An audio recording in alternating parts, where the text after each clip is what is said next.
2 years ago was a strike, and the industry just shut down. And I was like, I really am not sure what to do. And I was like, what can I sell? Like, my experience being a producer, nobody wants that because there are no shows being produced. So a friend of mine asked me, like, what did you want? Is there anything else you wanted to do? And for me, it was being a designer. I didn't know how to do it. So since I had the time during the strike, I went onto YouTube. I watched a couple, not even a lot of Canva tutorials. And then I realized I can design with it. And then I had to figure out, okay, what am I going to do then? And then I realized, well, now I have all these products and I have to build a store. So I learned about Shopify. Well, now I have to somehow promote this. So I'm going to make some videos. I didn't even have a like, so I didn't want anyone to see me. But then I realized the videos that people could see me or see more of in the picture were actually selling more mats. So then I thought, okay, I'll actually buy lights. Okay, I'll actually dress in a cute little yoga outfit, and they just started evolving. This is The Media Machine, where media, business, and innovation intersect.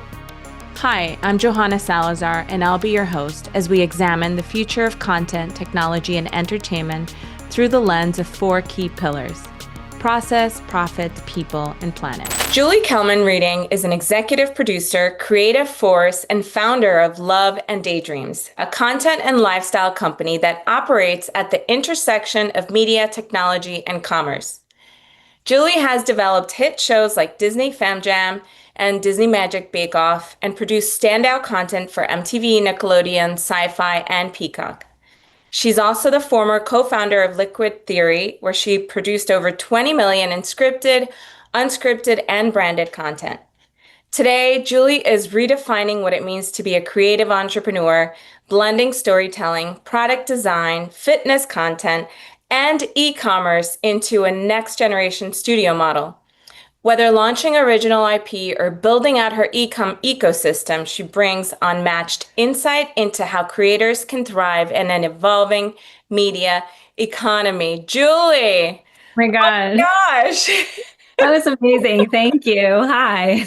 Thank you so much for being on the Media Machine podcast. Thanks for having me. So I wanted to talk a little bit about your past. What inspired you to start your career in the creative production space, and how did your early roles at MTV, which is how we know each other, and Disney shape your perspective as a producer? Yeah, well, I've always been really creative. I actually went to school originally for fashion design, and then I got an internship at MTV in production. So like that, I was like, I guess I'm in television production.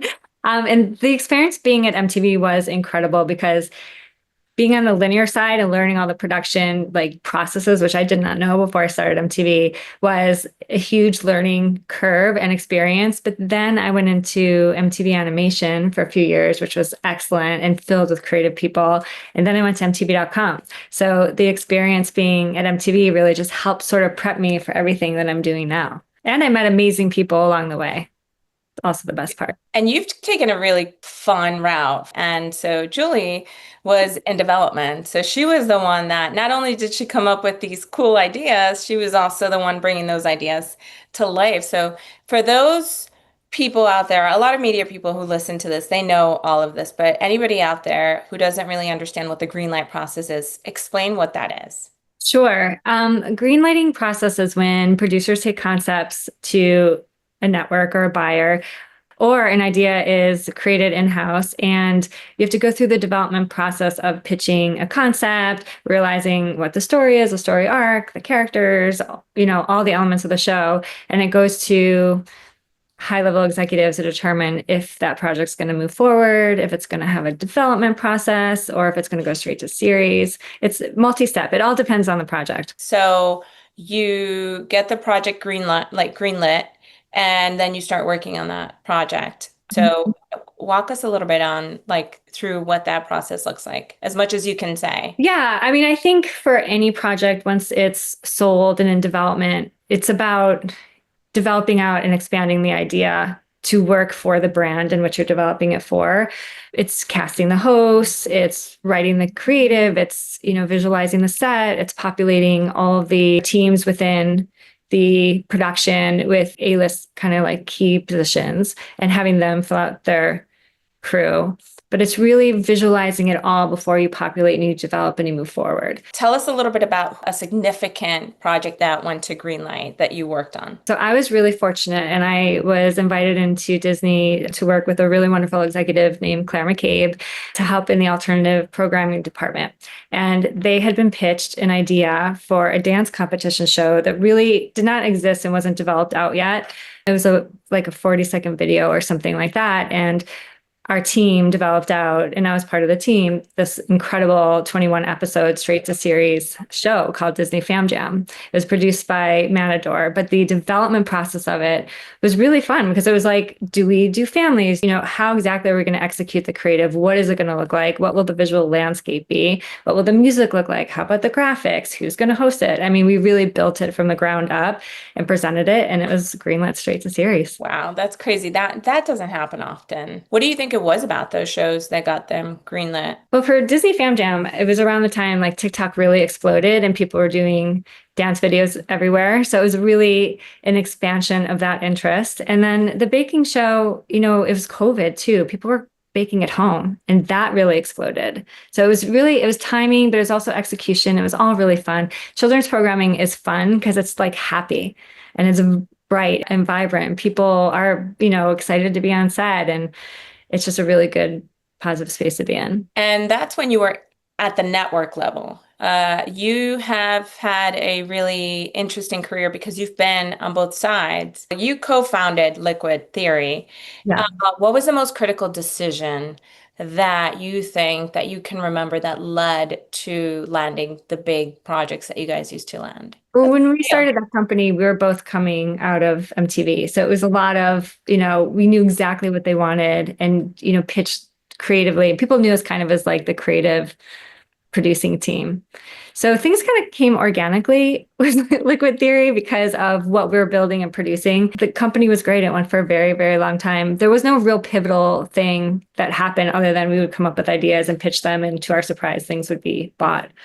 And then we would produce them. Okay. You make it sound really easy. I know it's not easy. It's very, very hard. Relationships obviously make a difference. Yeah. Understanding both worlds. You guys already were ahead of the curve because of that. You understood the language, the way they spoke, what they needed. That's a huge asset. Have you noticed a difference in goals for networks before and today? Like, what's the difference? Oh my gosh. Yes. It is a lot harder to sell anything now because I'm back on the producing side, obviously, with Love and Daydreams. It's hard. I mean, the industry is changing for a lot of really good reasons, but it's hard to be in the industry and try to figure out where it's going. Selling something now isn't only based on a good idea. It has to be based on something that is very marketable with an audience and that can expand on multiple platforms and have, just more expansion than just linear. There's also not as much money now, I think, to greenlit things. So it's not like it used to be, okay, I have an idea. It's a great idea about this space. Sure, here's $20,000 and develop the idea. It's not really like that anymore, unless there's an element and interest already or talent associated with it that has a real presence or has interest at different outlets. It's very hard to get anything moving.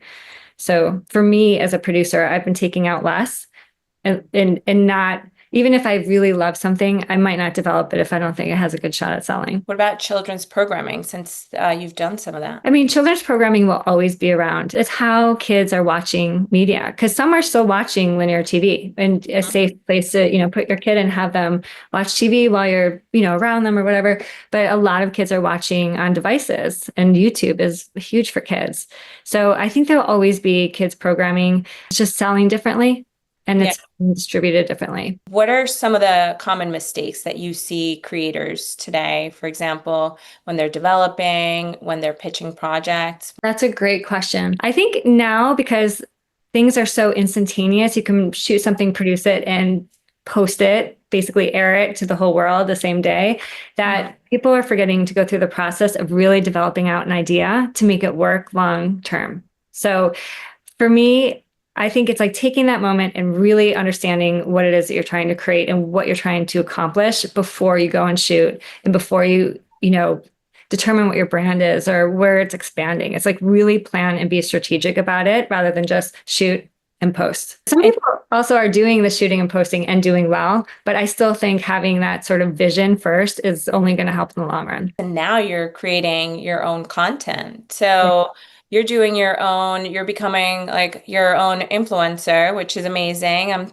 I love what you're doing. It made, not only is it making me want to work out, do yoga, buy the merch, I feel like you're my fitness coach now. So love it. Thank you. Well, it's funny, like how I actually got to this point. First of all, like 2 years ago was a strike and the industry just shut down. And I was like, I really am not sure what to do. Like I saw all these people making, like, everyone seems to be making money online with their digital businesses, whatever.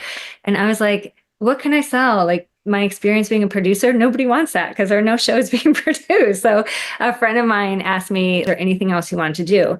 And for me, it was being a designer. So I took that idea and started learning, but I realized like I wanted to design. I didn't know how to do it. So since I had the time during the strike, I went onto YouTube. I watched, a couple, not even a lot of Canva tutorials. And I learned Canva really quickly. And Canva's an amazing platform. I recommend it to everybody. And then I realized I can design with it. And then I had to figure out, okay, what am I going to do then? So I learned about drop shipping and building a catalog that way. And then I realized, well, now I have all these products and I have to build a store. So I learned about Shopify and I was like, and I did that. And then I was like, well, now I have to somehow promote this. So I'm going to make some videos. And then I was like thinking, well, I guess I'm doing every single job in this process. I might as well be in the videos. And that was a very uncomfortable thing for me to do because I've always been behind the camera. And so those videos just became, first they were just like, I didn't even have a like, so I didn't want anyone to see me. I just wanted to be a person at these mats that I was selling. But then I realized the videos that people could see me or see more of in the picture were actually selling more mats and we're getting more activity. So then I thought, okay, I'll actually buy lights. Okay, I'll actually dress in a cute little yoga outfit. And they just started evolving. So tell us about Love and Daydreams. Did you start doing that first and then start the company, or did you start the company and then start doing that? Well, I started Love and Daydreams in 2022, I think, because I wanted a female, family-focused production company, similar to my old production company, but really for women and families and pop culture and all that kind of stuff. But I always knew I wanted to have a branded arm of it, because I just thought it was possible. And somehow I knew I would get there without even knowing the technology behind it at the time. So I was pitching shows and everything seemed to be going well before the strikes. And then I thought, well, okay, since I'm not going to be able to sell any shows right now or produce anything, I might as well focus on this branded arm and the social media of it all and learn as much as I can because the industry is evolving so much. I don't want to be left behind. So now I'm coming back to producing also. I'm starting linear projects again, which is exciting. And I have all this, the e-com and the social of it all. So it's really exciting. You've also been able to see the difference and the shift in how branded content and content that's used for marketing purposes, which is everything. But tell us about the shift in branded content. Yeah. I mean, it's interesting. If you look at Instagram, most of the posts are either branded with a product or selling someone's services. I mean, it's all one big marketing experience, but wrapped in entertainment, right? Love it, because it doesn't look like that. When you're creating your videos, what are some of the challenges that you've seen the most, staying on the digital content that you're creating in that space? Creating the content is really easy once you know the platforms because they all integrate so seamlessly together. I think the challenge is really getting the audience, because it's not easy to build your Instagram at all. I mean, you can put money into marketing and then your numbers will grow, but there's so much content out there. It's like, how does yours really rise above the rest? There's millions of women and people doing yoga and Pilates videos like I do, but for some reason, there are people, they're following them and they're following me. So there's room for everybody to have their business and have their content. But the challenge really is, I think, to get the numbers to where you want them to be. Do you feel that now that you are going back to the network stuff, having that experience and having done it yourself, do you think that that's made you a better producer, or what has changed in the way you develop content? That's a great question, because I have a very different mindset now than I did prior to doing all the digital and social stuff, because the technology in the social world is so advanced and there is all this AI out there and there's all these capabilities that I didn't have doing only linear, just a couple years ago. And so now that I'm going back to like, I mean, I love CapCut. They have effects and all these things in it. All I want to do is put more graphics on my videos. But now I'm going back to linear. I don't have that ability because even though the technology is evolving so quickly, it's like the rights and the ability to be able to take that over the line to linear isn't quite there. Almost like the legal's not catching up enough to be able to clear the rights to be able to use some of the things from social onto linear. So that's a challenge. But what I'm realizing is that there's so much that you can do now in linear in so many more efficient ways that it's making it easier for me to produce at a lower budget and more efficiently in terms of time. That's key. And I think that unfortunately or fortunately, it's going to be executives like you and producers like you and creatives like you who have been on the outside, have learned the frugal ways, have learned the lean ways of creating in the digital space. So when you go back into the network, you become almost like a massive threat to the people that have been there for a long time because they haven't done that. And they're being tasked every single day with, you got to cut more. You got to do more for a lot less. I really kind of want to stay in that for a little bit because I think that's massive. And I think that for people listening to this, it's going to be a lot of people that are inside the network, that are finding what's happening around them very challenging because they're not able to move fast enough. The people outside can move really fast, but the people on the outside don't have the resources. And so they have to become very resourceful. And I think that you've become almost an example for these people for what they need to become. Oh, thanks. That's very sweet of you. I mean, in a perfect world, the ability to learn the social and the digital that I have learned is available to everybody. All you need to do is go online and learn it and try to do it yourself. There's a lot of people I know who are like really not interested in learning about sort of like the new wave of how to produce things and the capabilities that are out there with these new platforms. But there's a lot of people that really do want to learn. And I think just in my perspective is the more you learn, the better you are as a creative and a producer. So even if you have a full-time job somewhere, I would, encourage those people to continue to just go online and learn and do the Canva and do the CapCuts and recognize what the kids and the younger generation are doing because, it's available to everybody. Talk more about those tools for folks that are playing around with some of these things. If they did want to go and start if they did want to go out and start creating their own content for fun, what you mentioned, Canva, CapCut. What is CapCut? CapCut is the best. CapCut is an editing tool. It's funny. I was on a plane and I saw a kid in front of me just like cutting something with his thumb on his phone and then just posted it on Instagram. And I was like, if he could do it, I can do it. And so I went home and I downloaded the CapCut desktop version, which is so easy and intuitive. Anyone can learn it, is what I think. And it had so many elements built into it, like the music and the graphics and all the stuff. You can import in 4K and 8K, and you can also export in 4K and 8K at 16:9 and also 9:16 for phones. So from a practical perspective, you could cut shows and anything you want on CapCut. The problem is you can't use the assets that are built into CapCut, the ones that I love, like the graphics, in any other sort of format. Now I have a choice. If I want to cut something that's 16:9 for, linear distribution, I could do it in CapCut if I want, as long as I don't use, any of their built-ins. Talk about Canva, because I feel like some of these tools, I'm like, I think everybody knows them, but maybe a lot of people don't. Talk to us about Canva. Canva is the most brilliant thing ever. I just went to Canva Create. I logged into the Zoom. They had this big sort of event that happened a couple of weeks ago where essentially I walked out going, okay, I can design and I can create anything in Canva. They're doing this whole like AI channel where you can like actually build things in tech, which I haven't embraced yet, but the possibility is so exciting. But you can design anything. You can do websites on Canva. I did my website on Canva. You can do presentations. I've been doing pitches for shows on Canva so I can integrate animated graphics and videos and just make it really alive. And when I do that, I don't actually need a reel to represent the show because I can put the video in the deck. You can design mugs. You can design t-shirts. Plus, I've got like millions of different graphics and elements that you can integrate into your design so like if you need stars, you just look up animated stars and you'll get 50 million options for animated stars. So I think it's like just going in with the idea, any idea, and just play around with it and learn. And it's really just so user friendly. So you create all the designs on Canva. Yeah. So for items like that I'm selling in my store, like the t-shirts and the yoga mats, I design them in Canva. I export and then I import into another platform called Printify, which is actually really interesting and I recommend. And Printify is drop shipping and print on demand, and they have a catalog of 900 or more items that you can design. So essentially, you create your design, you download the file, you upload it to Printify, you apply it to the yoga mats, and the yoga mats will print.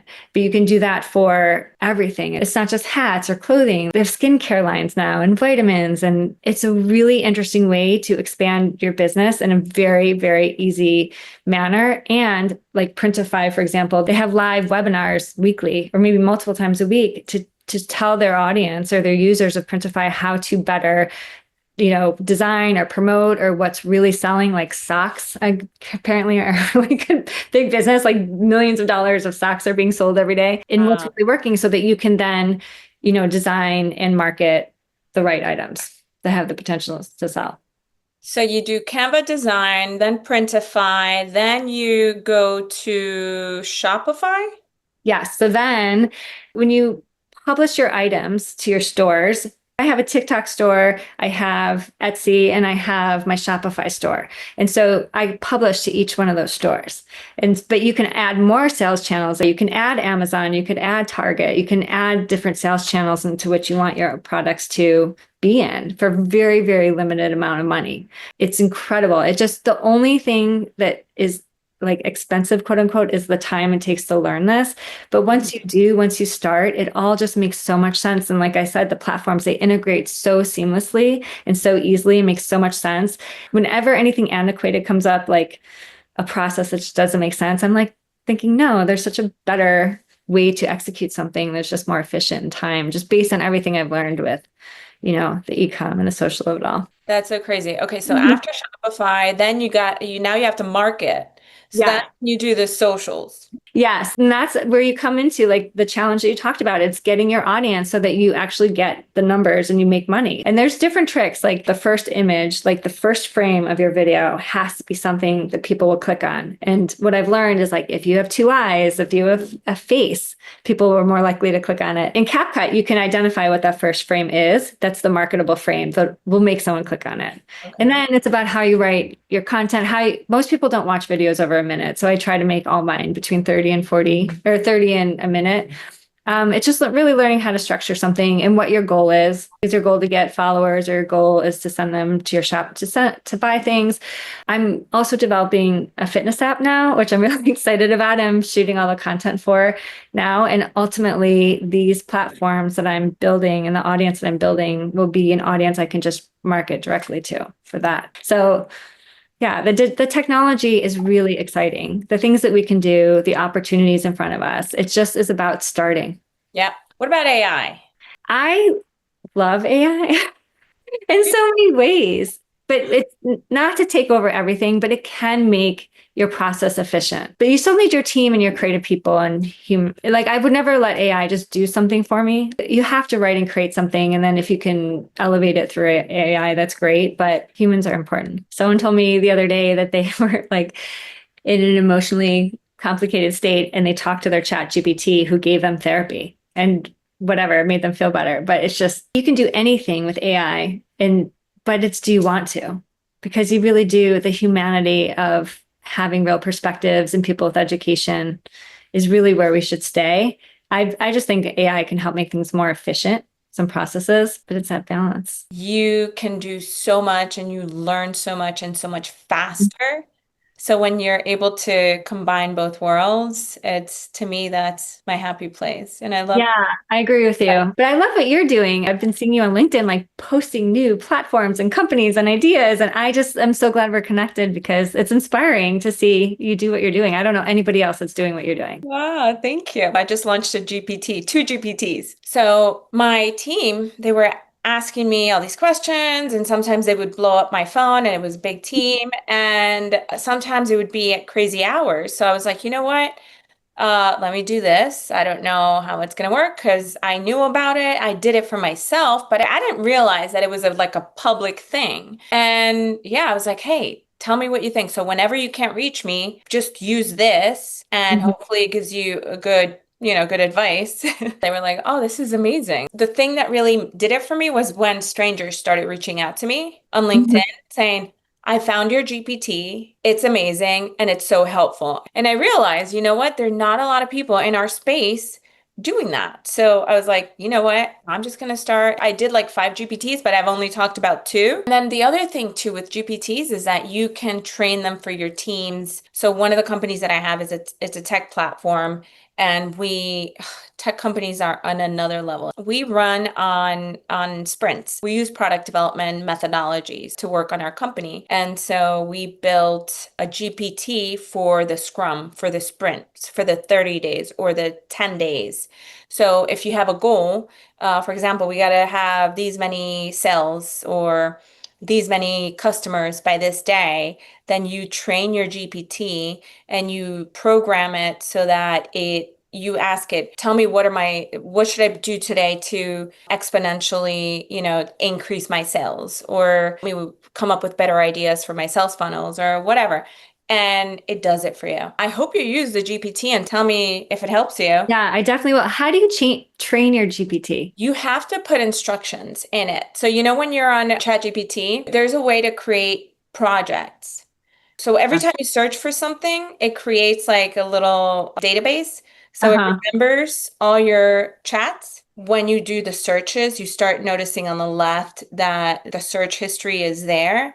You can start organizing those by topics, by companies, by categories. So I do it by companies. So like the Sprint or we're doing AI grant writing tools for our users so you can train it for anything. So when you create a project, you save it and you can organize it however you want. It's like folders.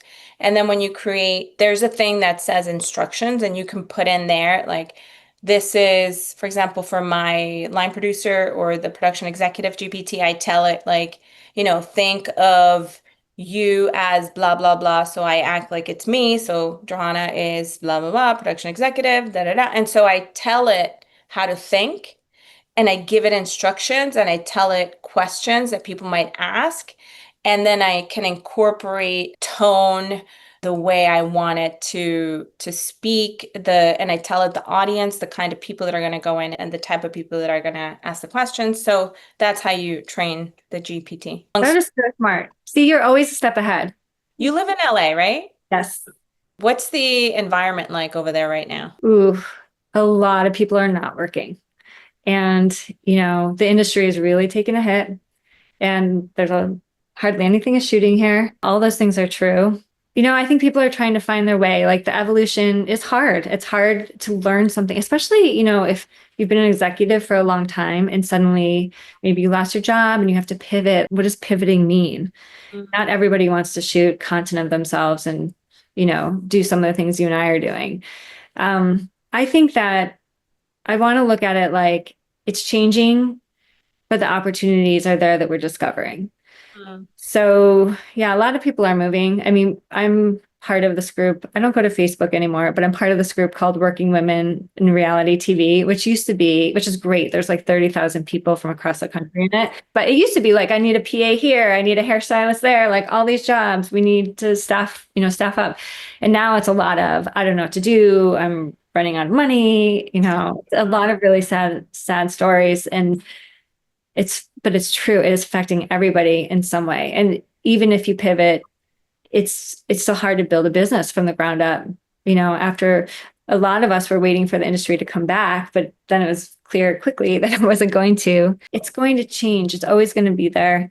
So for those people listening who, like you said, maybe they don't want to go this route, Mhm. what else can people do? What do you think? Well, here's a great thing. You can do anything you want with your life. So some people feels like they're hitting a wall because there just aren't the opportunities coming in like there used to be in our business. Like I actually thought about going to law school for a second because that's something I've always wanted to do. And I looked into it and I can still like, I know I can always go to law school. So I just feel like anything is possible. You really do have the freedom. I have a friend who's a showrunner, and she always wanted to be like in the FBI or something with true crime. And so she started looking into it. It was like an opportunity to make that shift, where it's hard to make that shift and change if everything's going like as planned and the money's coming in like it used to. But now that things are changing, I think people are following different directions and different dreams. So everything's an opportunity if you look at it that way. For women and underrepresented creatives in the industry who want to own their IP or launch their own brand, what advice do you give them? I would say that there is room for everybody to do exactly what they want online and in this digital business.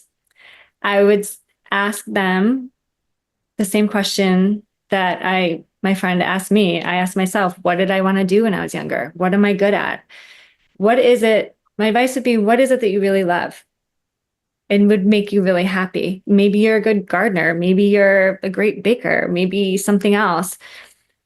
Learn the tools, follow the people that are doing similar things that you can be inspired by, and just start. Even if just starting means writing down your ideas or starting to learn a program or having a set, like just start designing or recording. Like you don't have to show anybody what you're doing. Just see if you like it.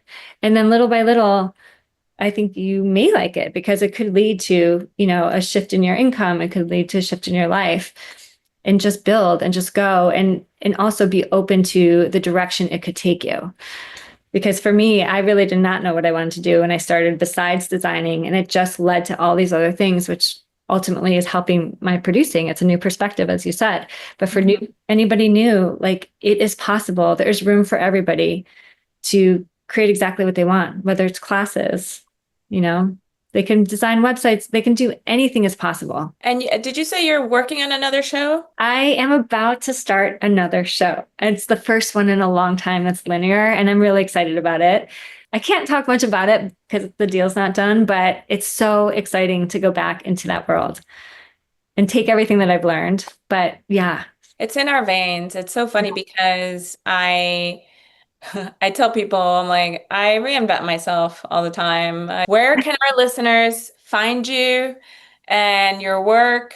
My website is loveanddaydreams.com. My Instagram is at loveanddaydreams. And then my shop is lovedaydreamsshop.com. Thank you so much for being here. Please, everybody go find Julie. She's amazing, as you can tell, and support her videos on Instagram and buy some of her merch. Thank you for having me. It was lovely to talk to you. Bye. I'll talk to you soon. Thanks for listening to our show. Be sure to rate, review, and subscribe wherever you listen to podcasts. You can follow us at The Media Machine Podcast on YouTube, Instagram, TikTok, Facebook, and X. The Media Machine is hosted by Johanna Salazar. Our producers are Mia Vinciguerra and Johanna Salazar. This episode was edited by Andres Cote. This episode features music from Envato Elements. Thanks for listening.